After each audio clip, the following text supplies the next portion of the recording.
here's a look at the people McArthur murdered, the people whose friends and relatives are still grieving. Andrew Kinsman was 49 years old. Abdul Basser Faizi was 42. Majid Kahan was 58. And Sarush Mahmoudi was 50. Dean Lisowick was 47. Karushna Kumar Kanagaratman was 37. Salim Essen was 44. And Skandaraj Navaratnam was 40. The CBC's Megan Fitzpatrick is at the courthouse in Toronto and joins us live. So Megan, take us through how things unfolded there today. Well, Andrew, it was yesterday that the Toronto Police put out an advisory saying there would be a significant development at the courthouse here this morning, and indeed there was, with Bruce McArthur pleading guilty to 8 counts of first-degree murder. Things got underway mid-morning here. Bruce McArthur was brought into the courtroom and entered the pleas. He was asked by the judge if he understood what he was doing, that by pleading guilty he was waiving his right to a trial, asked if he understood basically the consequence of admitting guilt to 8 murders, that would essentially mean he's going to prison for the rest of his life.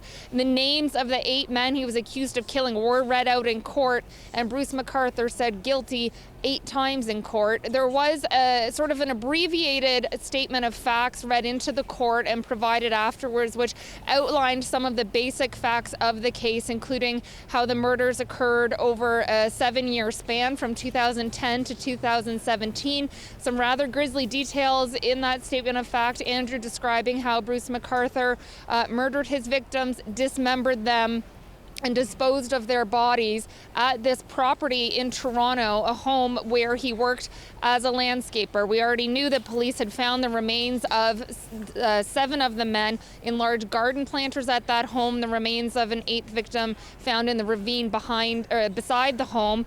Some other details too included in the statement of facts are that Bruce McArthur kept some of the belongings of his victims in his apartment, how police also recovered a bag that had rope and ties in there and other material. The document also said that a break came in the case when there was video surveillance of Andrew Kinsman getting into Bruce McArthur's van. So some details that we hadn't heard in court before revealed in court this morning. It was a rather brief appearance. It didn't go on for too long, Andrew, and then there was plenty of reaction after he had pleaded guilty from both the police, from the homeowners of that property I was just talking about, and several members of the community. Let's take a listen to Detective Dave Dickenson. He was one of the key detectives who worked on this case, and he described to us afterwards what the last year has been like for the Toronto Police Service and for him personally. It's been busy. It's like I said, I'm trying to comprehend it now. It's a lot of emotions, obviously sadness. There's some closure for me too as well today. It's been tough on my family. It's been tough on the entire team's family. But again, we do this for we did this for the family. We did this for the communities. People wanted answers. I'm hoping that we brought some of those answers to them. Now, there were some questions he wasn't able to answer, Andrew, because he said those relate still to the investigation, and he's not prepared to get into more details at this time. One of those questions that was asked of him, though, was why? Is there any indication of why Bruce McArthur murdered these men? And Dickenson said he's not sure that will ever be known, if that could ever really be a question that can be answered. And he said the investigation still continues as well. There are other cold cases in Toronto of men that went missing from Toronto's gay village. The police still looking into those, and he said that their work is ongoing. But that word closure was one that we heard quite a bit of in reaction, with mixed emotions too, Andrew. Some people saying that today's guilty pleas from McArthur help bring closure. Other people saying there never really will be any closure. That's what we heard from Karen Fraser, who is the homeowner, one of the many people impacted by this case. And so, Megan, what's next? What's next is a sentencing hearing for Bruce McArthur, and that's set to begin quite quickly next week on February 4th. A conviction of first-degree murder does come with a sentence, an automatic sentence of 25 years with no chance of parole until after 25 years. Now, given that he has pleaded guilty to 8 counts, the question will be whether he will serve those sentences consecutively or concurrently, and that will be up to the judge to decide. But also next week, we're expecting victim impact statements to be read into court. And so that could take quite some time, given that there are 8 victims, 8 men in this case, who had many friends and family members, of course, who loved them. So that will be part of next week's proceedings as well. We're not sure yet how many there will be. Karen Fraser, that homeowner, talked about being one of the ones that might make a statement. She said if she's considered a victim, she would be very low down on the list. But obviously her life was impacted forever by what happened at her home with those men, their dismembered bodies being found at her property. She also talked about how she actually met 2 of the men personally when Bruce McArthur brought them to her home. And she also talked about the Bruce McArthur that she knew, a very different man than he turned out to be. So she talked a bit about how this has impacted her life. But again, the next phase legally will be the sentencing hearing for Bruce McArthur that's set to get underway next week. Megan, thank you. That is the CBC's Megan Fitzpatrick live in Toronto. Today's guilty plea ends one part of the case and kicks off another. As Megan was mentioning, the sentencing, which is set to begin next week. Jordana Goldlist is a criminal defense lawyer in Toronto, and she's with me now. So, Joanna, with McArthur's plea, what's left for the judge when the sentencing phase gets underway? So the judge will now have the opportunity, as you heard, to hear from the victims, their friends, their family, anyone who was impacted by these events. They will have their opportunity to either speak in court or to provide a written statement that the Crown would then read in on their behalf. It's their choice. And then the judge will consider whether or not the sentences are to be consecutive or concurrent. And if consecutive, certainly Bruce McArthur is looking at 200 years before he's eligible for parole. So before we move on, what's your hunch on that in terms of consecutive or concurrent? So it's interesting. People have been questioning what the motivation was to plead guilty. Obviously, none of us were privy to the conversations that happened outside of the courtroom. It may very well be that the guilty pleas are in exchange for concurrent sentences as opposed to consecutive, which would, of course, mean parole eligibility. It's not guaranteed, but he would be eligible for parole in 25 years. And so given that he's 67 years old, maybe that is something that was thought about? Perhaps. I mean, the sentence starts to run on the day someone is arrested for first-degree murder. So he's already been in for 1 year and a bit, meaning eligibility would start at the 24-year mark. And so I wonder how people will take that, though, if it does become consecutive rather than concurrent.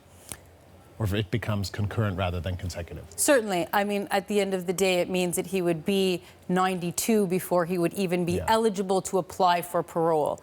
And someone with that sort of history is unlikely to be paroled at the 25-year mark. That's something that is only a consideration. It's by far a guarantee. You have read the statement of facts, right? I have. There was something in particular that stood out to you. Tell us about that. I found it was interesting that it included an aspect of staging. Staging certainly is not part of a requirement for first-degree murder. First-degree murder requires either planning and deliberation and or a sexual element, sexual assault specifically, and or forcible confinement, and or if the victim is a police officer. Those are the requirements for a second-degree murder to be elevated to first. And so it was interesting that the Crown felt it was important to include this element of staging. I don't know how that factors into the larger facts, which may or may not be read out at the time of the sentencing. I noticed that what was filed in court today was considered the brief statement of fact. So I don't know if the public will then be provided with further answers by a more detailed statement of fact to be read in at the sentencing. Because that is the kind of thing that people would probably want to know. Why? Certainly. What motivation? And is that something that, given that there is a guilty plea, is that something that we truly may never know? We may never know the motivation, even if this went to trial, right? The motivation for anyone committing an offense of this nature is personal to them. And so unless he was going to testify and tell the public truthfully what the motivation was, it's unlikely the public would ever have answers. Given the number of victims and given the manner in which we hear they were murdered and dismembered, as horrible as it sounds, it was likely something that he did either for his own personal gratification or something that he was doing out of guilt and anger with himself.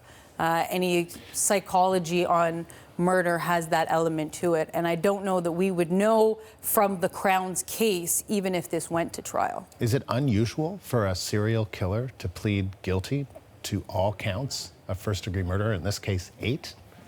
Well, I mean, regardless of whether or not he was sentenced to 1 or 8, his parole eligibility would start at 25 if it was going to be a concurrent sentence.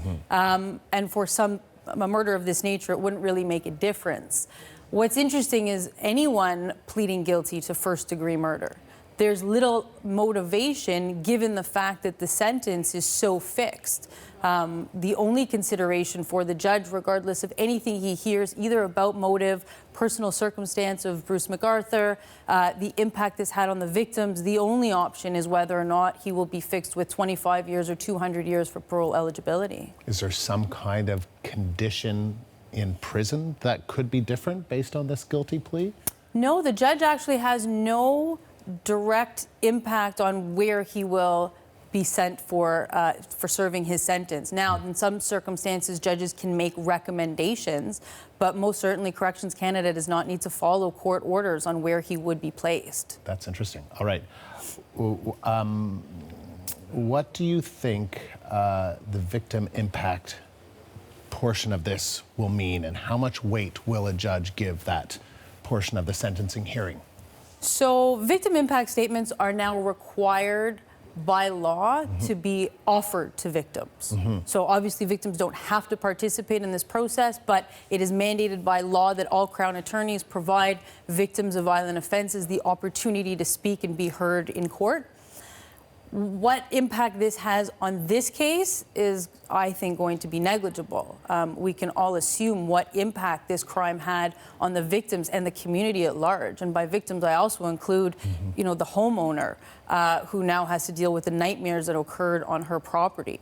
And so it's, I think, only in this circumstance an opportunity for the victims to actually have a voice, especially because they were voiceless for so long, given the disappearance, questions surrounding the investigation into all of these men.